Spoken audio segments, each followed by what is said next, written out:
इसके अलावा चर्चा करेंगे दिग्गज बैंकर और इन्वेस्टर उदय कोटक के बयानों की। अमेरिका ने भारतीय सामान पर 50% टैरिफ लगाया है। इसमें से 25% रेसिप्रोकल टैरिफ लागू हो चुका है, जबकि 25% एक्स्ट्रा टैरिफ 27 अगस्त से लागू होगा, यानी 6 दिन बाद से।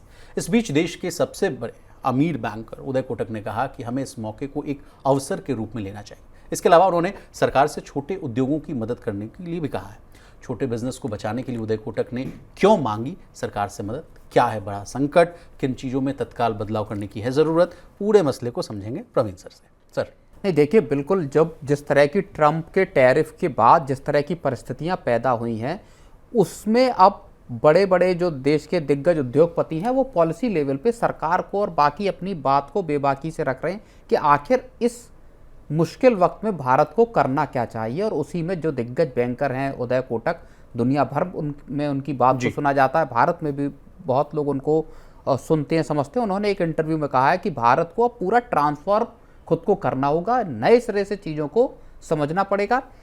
एक जो खास बात जो मुझको उनकी पूरी इस इंटरव्यू में समझ में आई, वो ये कह रहे हैं कि जो छोटे उद्योग हैं, सरकार को अब अपना पैसा निकाल के जेब से रखना पड़ेगा और डायरेक्ट फिस्कल जो असिस्टेंस है, यानी कंपनियों को छोटे जो एमएसएमईज हैं, एसएमईज हैं, उनको सीधे तौर पर पैसा देना होगा ताकि वो इस मुश्किल घड़ी का सामना कर सकें और खुद को खड़ा रख पाएं। It's just like stimulus sir, stimulus देने की बात ये स्टिमुलस पैकेज की तरह है जो कि छोटे कारोबारियों के लिए होगा। और इसमें ही अगर हम जोड़ लें नीलेश शाह को जोड़ लें, जिन्होंने कल ही हमारे यहाँ एक खास इंटरव्यू में ये बताया है कि अमेरिका जो कर रहा है वो बहुत बड़ा ब्लंडर है और भारत में एक बार चीज़ें दुरुस्त होंगी तो बाजार भी चलेगा और इकोनॉमी भी दौड़ती हुई दिखाई देगी। सर, जब से टैरिफ वाला मामला आया है, कई रिपोर्ट्स हम लोगों के पास आई है और कहा गया कि जेम्स एंड ज्वेलरी से जुड़े हुए लोग और तमाम जितने भी जो छोटे मझोले जो सेक्टर्स हैं, वहाँ 2 लाख या लाखों की नौकरियाँ जाने की संकट है। क्या इस कहानी को हम लोग इससे जोड़कर देख सकते हैं? नहीं, बिल्कुल, देखिए, संकट जाहिर तौर पर है और उसी से निपटने के लिए अब जैसा जो हमने डिस्कस किया कि भारत RCEP के साथ जाने की कोशिश कर रहा है कि क्या RCEP पे हम ज्वाइन कर सकते हैं, क्या ब्राज़ील, क्या रूस या जो नए डेस्टिनेशन हैं, नए देश हैं, वहाँ पे भारत का सामान एक्सपोर्ट हो सकता है। तो बहुत सारे विकल्प इस वक्त सरकार की टेबल पर हैं।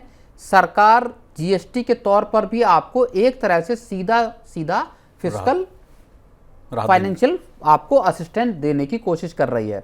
लेकिन बड़ी जो सरकार की जिम्मेदारी है वो इस वक्त जो सबसे छोटे एक्सपोर्टर्स हैं, MSME से, मैन्युफैक्चरिंग से जुड़े, उनके साथ है। वहां सरकार को अपना खजाना एक तरह से उनके लिए खोलना होगा ताकि वो इस वक्त को झेल लें। बाद में जब एक्चुअल टैरिफ हों, क्योंकि 27 तारीख से ट्रंप के टैरिफ लागू हो जाएंगे 25%, तो सरकार के सामने इस वक्त चुनौतियां भी हैं और ऑप्शंस भी बहुत सारे हैं।